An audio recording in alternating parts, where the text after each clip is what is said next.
Hey everybody, how's it going? So today I want to talk about how you can save your customer's A1708 MacBook from having dead Wi-Fi into the future. This is some basic preventative maintenance that is something that will turn a future not economically viable repair into an economically viable repair. So at the very least, you have the option to offer a repair to your customers rather than tell them there's nothing I can do. One of the criticisms I have of the Touch Bar MacBook Pros is that they have this thing, there's this fetish that the designers and engineers have where they just love putting really high power lines right next to data lines, like high voltage power line next to low voltage data line. And it usually winds up with something looking like this. This is the screen connector. You have your 52 volt line, which powers the backlight in the screen so that you could see everything, right next to the 1.7 volt image line. Like, God forbid this pinout be any different, or there be a ground pin over there or something, so that if moisture seeps in the machine, you're not directly sending 52 volts straight to your CPU. What happens here, when you get any sort of moisture in here, is 52 volts gets sent straight to the CPU. This is 52 volts for backlight. This is 1.7 volts of image data that is coming from the CPU. And, 52 volts to a Intel Ultrabook class CPU, that's an overclock that not even Linus is going to be recovering from. So this is bad. And this is something that I've gone over on this channel before. Now, that's not the only place where this machine has this problem. It also has that problem with Wi-Fi. With Wi-Fi, you have the exact same issue. And if you just take a look at the schematic and the board view over here, you will see that this over here is U3700. This is a Wi-Fi chip. And this Wi-Fi chip is going to speak to the CPU on a PCI Express data line. That appears to be what it says over here in the schematic, which I'm confident this thing over here says that.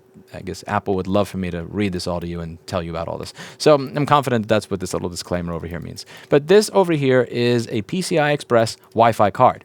And you can see that over here there's an inductor that is sitting between the PCI Express line, see PCIe, that's PCI Express, and there's a D2R and R2D thing. Those are the two sides of the data line here. So you have PCI Express data line coming from the Wi-Fi card, goes to this inductor and capacitor, which acts as a little filter to keep out all the junk and the rubbish. And then you have this going straight to your CPU. So that's going to go straight to the CPU, which is expecting, your 1 volt, 2 volt max kind of thing. And right next to it over here, LCD backlight. I don't know what Apple's obsession is with this, with putting sensitive data signals to the CPU physically right next to a high voltage backlight line that is high power, higher amperage, higher voltage than just about everything else in the machine. I don't get it. Okay, higher in voltage, not amperage. Technically, the CPU V-core is going to be higher amperage, but you get the idea. Why is 12 and 52 volts right next to the CPU? So this is how this will usually happen. So what will happen is if you get even the tiniest bit of liquid over here, which, by the way, is going to be very, very common if you take a look at the location of the fan. Pretend I'm water. You get the idea. Very scientific in the presentation. So what winds up happening is the water ends up right over here, like clockwork, and then this 12 volts over here, when there's a little bit of water over here, winds up sending 12 volts over to the CPU.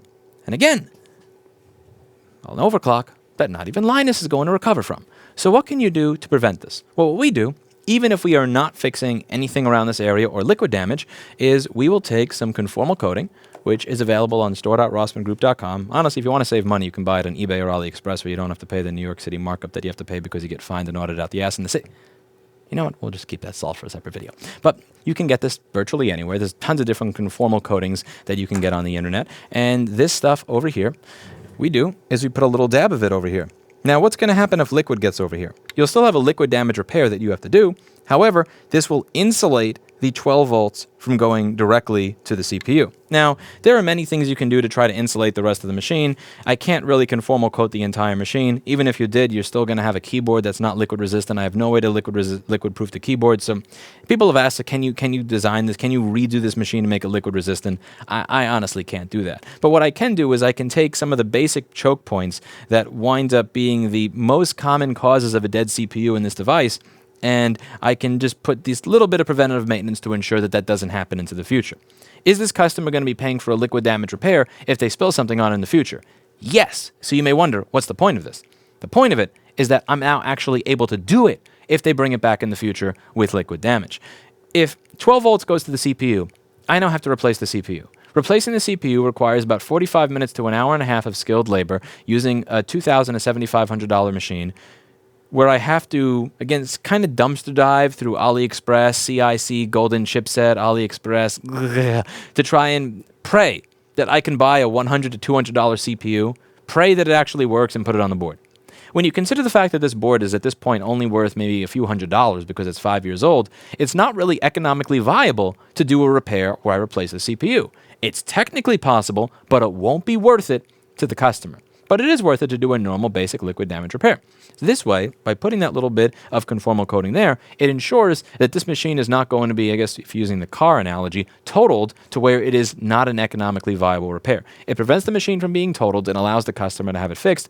And so that now, if they spill something on it, they have, okay, well, a technician has to fix it rather than you need an entirely new board because 12 volts just went through your CPU. This is a small piece of preventative maintenance that you can do if you feel that you're going to use your machine in a humid environment, or you feel that you're the type of careless person that's going to spill something on it, which, let's face it, most of you are. You just don't want to admit it.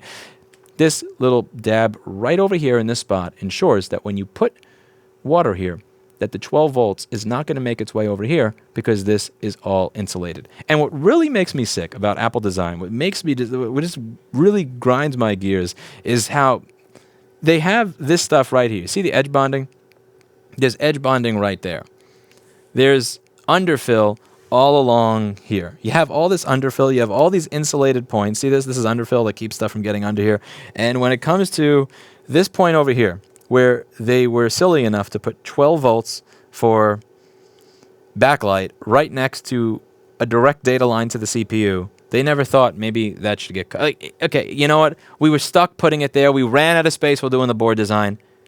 Could you put a little piece of coating over there? Just like a tiny bit, a teeny piece. And again, the thing that really grinds my gears about this whole thing is this stuff that I was pointing out in 2017 and 18 and the 2020 models, it hasn't changed. I crap you not. The 2020 MacBook Pro has the exact same problem that I went over in this video, where you have a 52 volt, uninsulated, unliquid resistant power line right next to a 1 volt data line that goes to the CPU.